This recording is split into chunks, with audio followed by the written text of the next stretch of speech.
area. For those who want to review, you'll stay over here.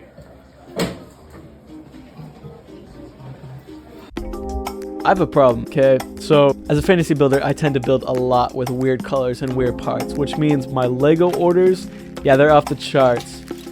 I've always used orders to bolster my collection and to fill in with some of the more random parts that I wouldn't normally get in sets. So by nature, they are a little crazy. But recently, it's been getting a little out of hand. Without fail, at this point, I'm buying like every single green part that looks interesting to me. Anything that I can get like a nice cool texture out of, yeah, it's already in my cart. You know I like medium green. We got plenty of medium green parts coming in like every week. I just can't get away from that color. I love medium green. I didn't even think I liked lime, but I figured out there was other types. We have medium lime and light lime, and so I had to pick some of that stuff up. No, I don't even think it looks good, but I bought it anyways. So addicting, dude. Oh my gosh. But if you're wondering, yeah, my favorite green color, and probably favorite color in general, is called light green. This color is really expensive. It's super limited in its parts availability, and so I end up having to go crazy and spend a lot of money. These 1x1 plates right here are called Q parts, which basically means they were never released in a Lego set. They were produced in the factory either by some rogue employee, or maybe the Legoland Parks wanted to use them in their big giant models. Some weird reason they're here, and yeah, I spent like $9 a plate. These are the most expensive parts that I've ever bought. I have a bunch of other Q parts too. This is called very light bluish gray. It looks pretty cool when you put it next to a lot of other grays. It's like the median between white and gray. This is light orange and very light orange. They're like crazy light colors, but in the orange tone, so you can use them for a lot of different interesting landscapes. But then I have this really goofy Q part purchase. There was this one store in Germany. He had these dark red shields. And no, yeah, they've never come in a set, just plain dark red. And so I bought like 80 of them. I might use them for a roof at some point. Dude, I literally just broke the bank and I bought 80 dark red shields. That's nothing compared to like this one order though. Yeah, I literally bought like foam pieces. This is straight up like craft foam, but it was released in Lego sets in the early 2000s. Yeah, no, it wasn't cheap foam either. It was crazy expensive. But because it's green, you know, my brain is like, oh, you need that. You might be able to use it in a tree someday. I just realized I'll be wearing a blue shirt, right? And then we got a blue background back there. So like, what if I... Oh. That's crazy, dude. That's crazy. Fantasy builder at heart. I couldn't resist myself. There's this thing called Clickets, and it's like basically dots, but instead of selling like actual normal Lego pieces, they made all these crazy molds for bracelet charms. You're a very stylish girl. You just click to change your style. You're a very...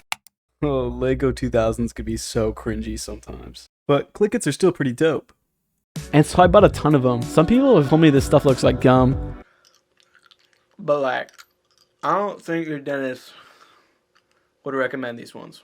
I basically just bought a lot of gum. I think it's gonna look good for brickwork though. Like stonework in this build, yeah, it's coming along nicely. Tell me what you think, but Clickets.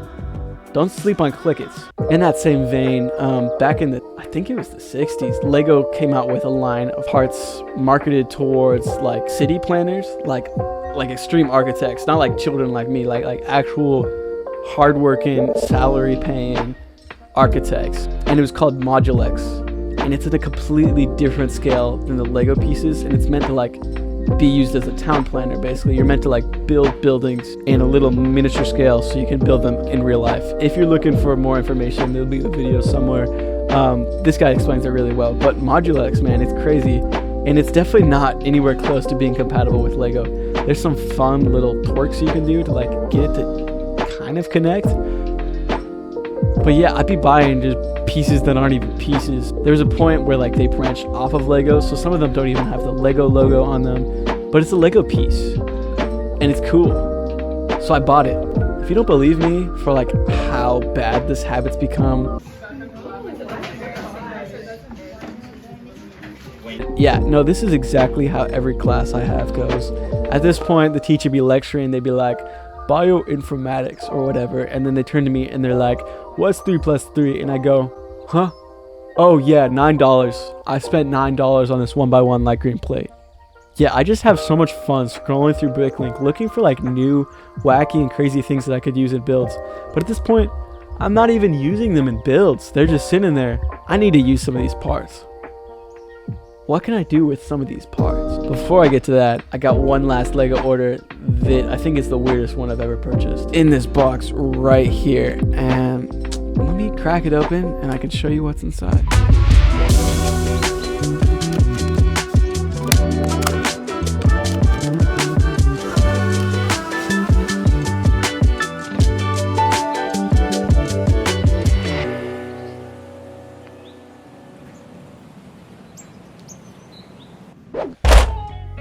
So why did I buy this? I don't know, it's pretty cool first off. It's also joked to be the first Lego set ever because it's labeled set 001. And it's strange because it's actually not the very first Lego set. That goes to this set from 1959. And yeah, that's the first ever Lego set to come with like actual Lego pieces. And I have a few of them, but if you wanted to buy that set, it'd be like $3,000. And this was 10 bucks.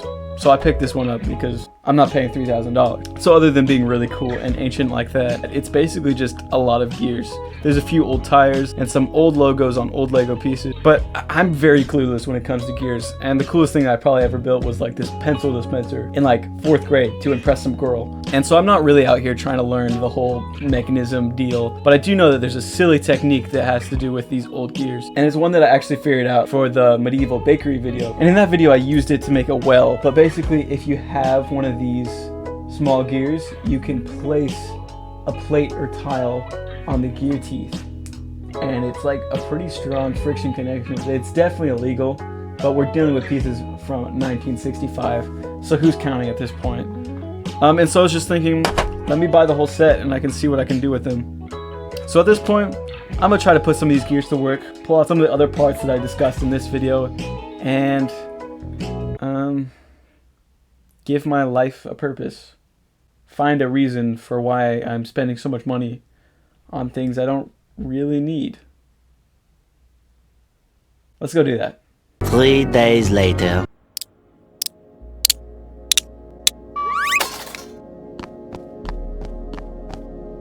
Oh man.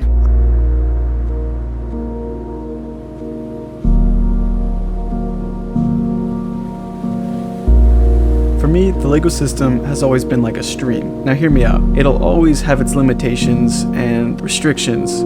The stream will always follow the same sort of path. But as the years go on, new pieces are introduced, and we can also look back into the past and find crazy things that happened in Lego's history. The system is ever changing, and just like the river, it carries new and old ideas and is ever flowing. Lego will never be a simple brick on brick construction toy, because it isn't just a still water pond, it's an ever-flowing river.